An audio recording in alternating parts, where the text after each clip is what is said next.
پیش خدمت ہے قاسم علی شاہ کی کامیابی و کامرانی کے حصول کے لیے آفاقی اصولوں پر لکھی گئی کتاب کامیابی کا پیغام۔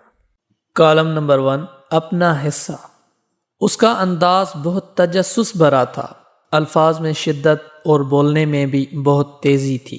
ادھر ادھر کی باتیں کرنے کے بعد اس نے ایک انوکھا سوال میرے سامنے رکھ دیا کہ سر آپ کیا کرنا چاہتے ہیں؟ میں نے بھی لاپرواہی سے کہا کچھ خاص نہیں۔ وہ دوبارہ بہت جلدی میں بولا، نہیں سر، کچھ تو ہے کہ کبھی آپ اپنے کالموں میں کامیابی کے سربستہ راز بتانے لگتے ہیں، کبھی اخلاقیات کو نئے انداز میں بیان کرتے ہیں اور کسی دن تقدیر ساز فیصلے کرنے پر مجبور کر رہے ہوتے ہیں۔ یہ سب آپ کیوں لکھ رہے ہیں؟ میں نے اس کی بات کو نظر انداز کرتے ہوئے اس سے یہ سوال پوچھا کہ آپ مجھ تک کیسے پہنچ پائے، حالانکہ آپ تو میرے شاگرد نہیں ہو؟ وہ فوراً بولا کہ سر آپ کے کالم پڑھنے کی وجہ سے، کیونکہ میں یونیورسٹی میں پڑھتا ہوں تو وہاں آپ کے کئی شاگرد آپ کے کالمز کی فوٹو کاپیز بانٹ دیتے ہیں جو مجھ تک پہنچ گئیں۔ مجھے یہ باتیں بہت متاثر کن لگیں، اس لیے آپ سے ملنے کو دل چاہا اور میں چلا آیا۔ میں نے کہا یہ باتیں اور یہ راز آپ تک پہنچانے کے لیے ہی تو میں انہیں کالمز میں شامل کر رہا ہوں۔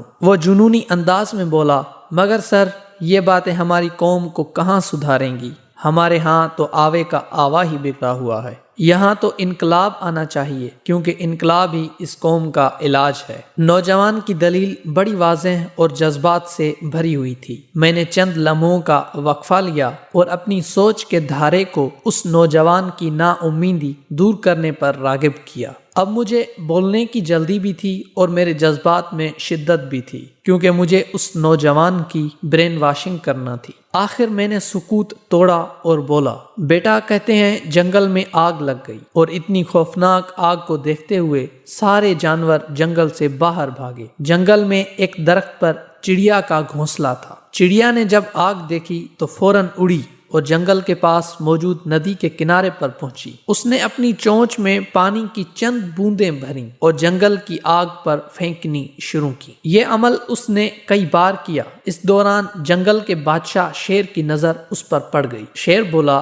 کہ اے چڑیا، تیری چند پانی کی بوندیں کہاں جنگل کی آگ بجھائیں گی؟ چڑیا نے کہا، بادشاہ سلامت، آپ کا سوال اتنا اہم نہیں کہ یہ چند بوندیں کہاں جنگل کی آگ بجھائیں گی، بلکہ سوال اس بادشاہ کل کائنات کا اہم ہوگا جو مجھ سے آخرت کے روز پوچھے گا، اے چڑیا، جب پورا جنگل آگ سے جھلس رہا تھا تو تم نے اس جنگل کی آگ بجھانے کے لیے کیا کیا؟ تب میں انتہائی ادب اور احترام سے اپنے اللہ کو یہ بتا سکوں گی کہ اے مالک کل کائنات، جب جنگل جل رہا تھا تو میں نے اسے بچانے کے لیے اپنی حیثیت کے مطابق چند بوندیں پانی کی پھینکی تھیں، اور میرا مالک خوش ہو کر فقط اتنا کہہ دے گا کہ جا چڑیا، میں آج تجھ سے راضی ہوا۔ سو بیٹا، میں اس چڑیا کی مانند اپنا حصہ ڈال رہا ہوں، تاکہ آخرت کے روز جب حساب کتاب کی باری آئے اور مجھ سے پوچھا جائے کہ ہم نے تجھے قلم کی سیاہی سے روشنی پھیلانے کی طاقت دی اور تیری آواز کو دوسروں تک پہنچنے کے قابل بنایا، تو بتا تو نے اس سے کیا کیا؟ اس وقت میں اپنی حقیر سی کوشش کو پیش خدمت کر دوں گا، اور میرا مالک اتنا غفور و رحیم ہے کہ وہ چڑیا کی چند بوندوں کی مانند میری اس حقیر کاوش کو بھی قبول کر لے گا۔ بیٹا، بات ہار اور جیت کی نہیں ہوتی، بات فقط قبول ہونے کی ہوتی ہے۔ خدا اگر چڑیا کے بچے کو ہمت دے تو وہ شہباز کی آنکھیں پھاڑ دیتا ہے، وہ چاہے تو فقط ایک تنکا کسی بڑے صاحب بینا کی بینائی چھین سکتا ہے۔ مالک کل کائنات تو ایک حقیر مچھر کی مدد سے نمرود جیسے شہنشاہ کو ذلت کی موت دے سکتا ہے، اور وہ اپنی حکمت دکھانے پر آئے تو کمزور مکڑی کے جالے کی مدد سے اپنے محبوب صلی اللہ علیہ وسلم جو وجہ تخلیق کائنات ہیں ان کو حفاظت فراہم کر سکتا ہے۔ کیا پتا کسی عبادت گزار کی تکبر والی عبادت قبول نہ ہو اور کسی گنہگار کی عاجزی و ندامت کے دو آنسو اسے بھلے لگیں اور وہ اسے بخش دے۔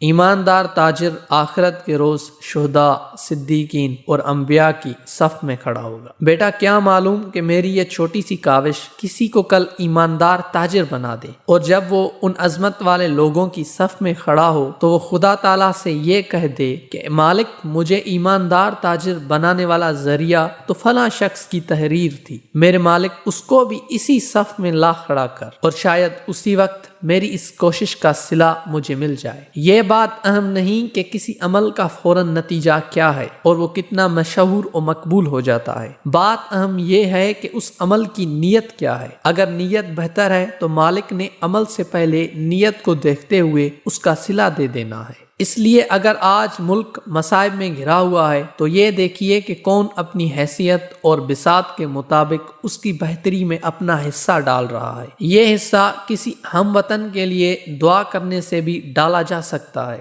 یہ حصہ تحریر کی مدد سے بھی ہو سکتا ہے اور تقریر کی مدد سے بھی۔ اللہ تعالیٰ کے نبی علیہ السلام نے دعا فرمائی کہ خدا اس شخص کو آباد کرے جو میری بات کو سنے اور آگے پہنچائے۔ اس لیے اچھی بات کا آگے منتقل کرنا بھی عبادت ہے۔ نا امیدی کے دور میں امید بانٹ دینا بھی اپنا حصہ ڈالنے کے مترادف ہے۔ نا امیدی تو ویسے بھی کفر ہے، اس لیے جو ہو سکتا ہے بیٹا آپ بھی کرو۔ اللہ تعالیٰ کے لیے، اس کے نبی علیہ السلام کے لیے، اس ملک کے لیے اور اپنی آنے والی نسلوں کی بہتری اور خوشحالی کے لیے آپ بھی اپنا حصہ ڈالیں، چاہے وہ فقط کسی کے درد کو محسوس کرتے ہوئے 2 آنسو ہی کیوں نہ ہو، کیا پتہ وہی آپ کی بخشش کا سبب بن جائے۔